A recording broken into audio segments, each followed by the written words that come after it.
अगर इमरान खान की ये कोशिश है कि अपने 4 साला बदतरीन कारकर्दगी को वो मुस्लिम लीग नून के सर पे डाल जाएगा, तो याद रखना मुस्लिम लीग नून ये होने नहीं देगी।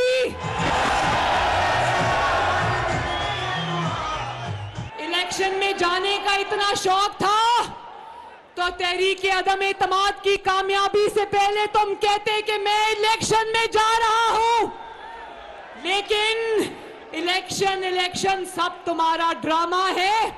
असल में यह है कि तुम्हारा कारकर्दगी का जो कागज है वो बिल्कुल खाली है। और मैं तुम्हें अब बता दूं कि तुम्हारे हाथ से गेम हमेशा के लिए निकल चुकी है।